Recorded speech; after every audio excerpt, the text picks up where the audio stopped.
What's up, Rockstars and Labs? It's Josh Cooley coming to you from Studio J. Rye. I am sitting here in my kitchen. It's a mess. I have been working on doing taxes all day long. I've been doing this thing since the beginning of the year. If you guys have ever read Steve Robbins, he wrote this book about working. Was it? Working less, doing more, something like that. It's kind of cool. But he has this podcast called the Get It Done Guys, tips and tricks to working better or something like that. But look him up. He's the Get It Done Guy on iTunes. Steve Robbins is his name. He's amazing. I don't have any eye makeup or stuff on today because I knew I was going to be working in my office. So there's no need to look pretty, dress up, or anything. So I thought I'd throw on my Beatles shirt and have a little admin day. So it is crazy. I have been working in my office since noon or so. It's the beginning of the evening. It's kind of cold today in southern Colorado. It's really not my very favorite. So I've been working, filing, trying to go through things from last year. And I tell you what, there's just so many things to go through that I don't even know that I can even finish. It's a little overwhelming. I think if you're a business owner, especially if you understand, you definitely understand it's not fun, especially when you first start out. It's the first time, every year I always have to do taxes, but this year it's so different because I actually have a storefront with my name on it. So the bills are a little different. They're a little more complex, and it's so not my favorite thing. So I can already tell you that as I get bigger and better, and if things turn into what they need to be, I am not even about doing my own books. This is boring. I absolutely hate it. I've been filing since like 2 weeks ago, and I don't have the I'm such an organized person, but I just don't have the desire to do this kind of stuff. It bothers me. So creatively, I've been working on all the blogs today.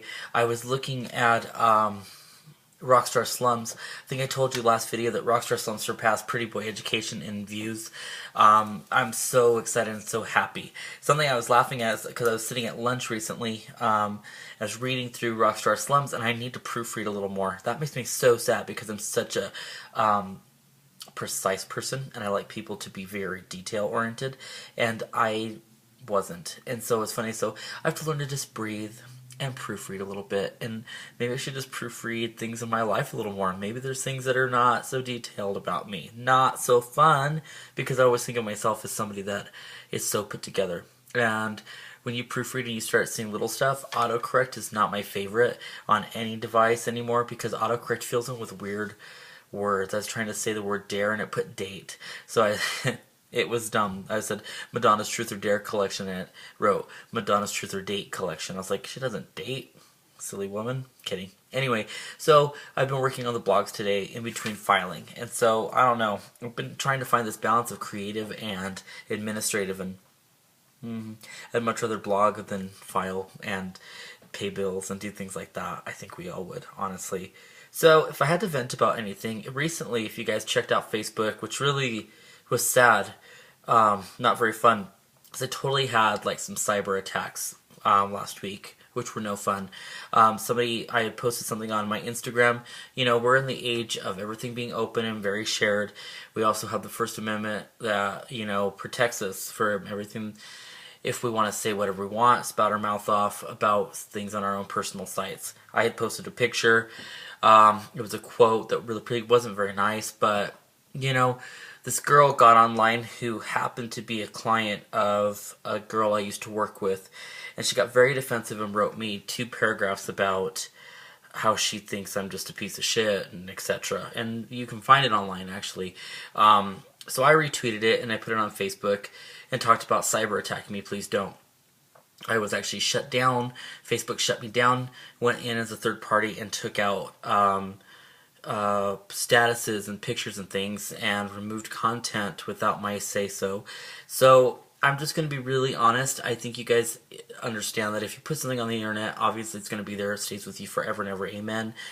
be really careful with third-party sites like Facebook and Instagram, especially then because their eyes are very open. They're very big brother about things that they do. They go in behind your back and then they tell you what they did. I've had many friends that have had their sites shut down for hours, sometimes days, sometimes weeks at a time. While they go in, they filter out all of your material and erase things without you knowing. They tell you in a little summary when you open up what they got rid of. But I just don't find that to be right, especially when I was the one that was being attacked and I was trying to make a point. Obviously, it doesn't matter who's trying to make a point in this world, it's who complained first. It's such bullshit to me. But this little girl made some drama. I obviously voiced about it. I blogged about it. Her mom and I got in a big old Twitter war. I don't even want to talk about it in this video. It was just not very fun. So I don't know. I feel very awkward about Facebook. I've had many things where I've wanted to delete Facebook. Facebook has actually suspended me a couple times now. This is not new to me.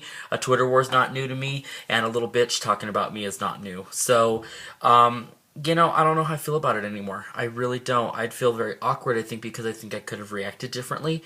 And I don't think I had to shoot back, but I did. And, you know, as much as I tell people to do good things and take the high road, I didn't take the high road this time. And it's like I'm always getting punished. So if I don't seem so thrilled about Facebook and those things, I'm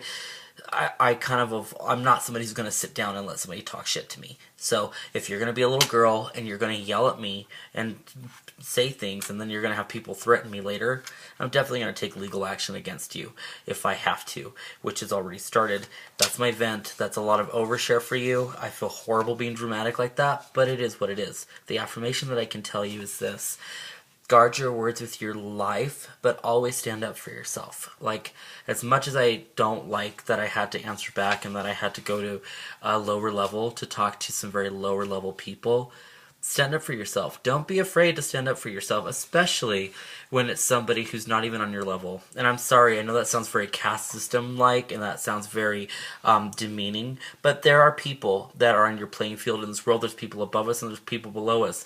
This was somebody below me, and I went to her level, so it actually puts me back down a few levels. But honestly, I'm not going to sit and let some little girl make drama and cause all sorts of rifts with my business at all. And so, I mean, she's going to be upset no matter what because I call her out all over the internet, but I don't ever want to see this girl in public. I don't want to see her family in public, and I don't want to see that hairdresser in public at all because I think it's just people in cahoots with each other.